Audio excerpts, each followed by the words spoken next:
Assalamualaikum warahmatullahi wabarakatuh. Kami dari kelompok 7 akan mempresentasikan pembahasan tentang controlling azas manajemen. Yang pertama akan dibacakan oleh Ansori Rahimi Putra, kedua Dian Winata Indrani Putri, ketiga Fuadatul Asroh, dan yang terakhir Denata Ria. Berikut presentasi dari kelompok kami. Pengendalian atau controlling fungsi azas manajemen. Pengendalian atau kontrol adalah salah satu fungsi manajerial seperti perencanaan, perorganisasian, pengaturan staf, dan mengarahkan.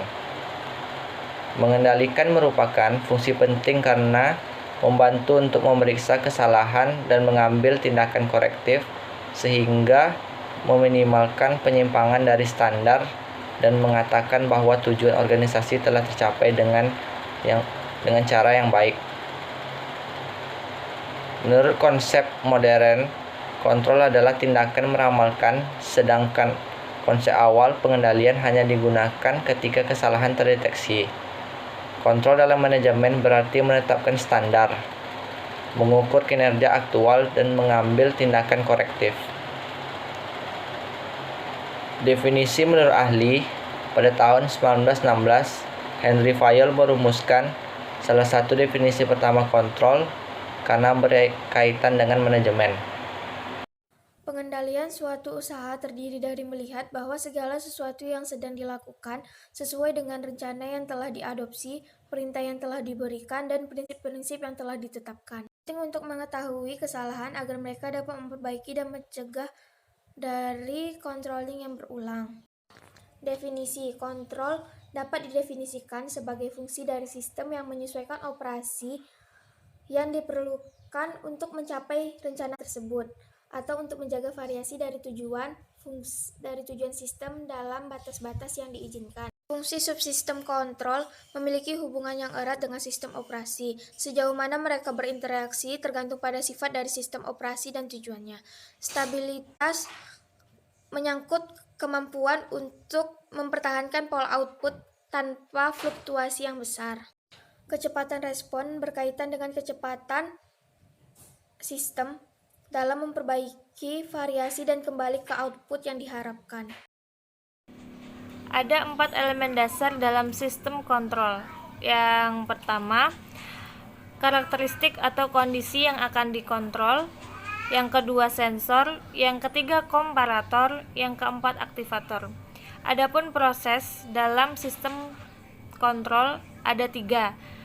Yang pertama, menetapkan standar kinerja. Yang kedua, pengukuran kinerja aktual.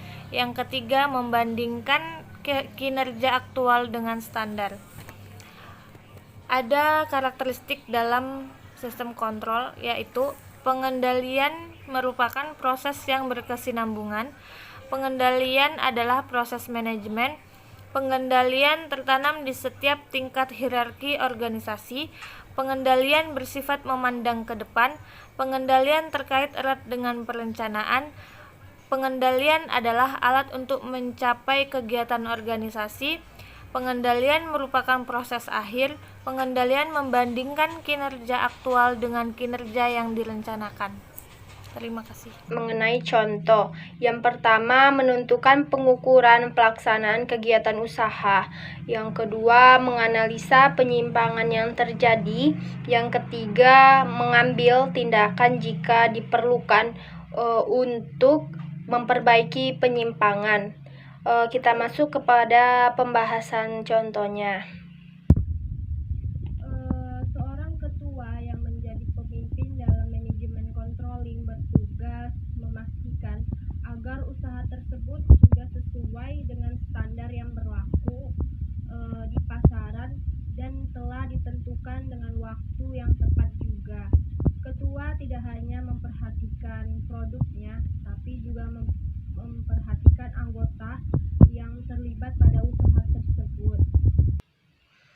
Tugasnya adalah meningkatkan jika ada yang menyimpang dari produk tersebut yang seharusnya dapat tercapai.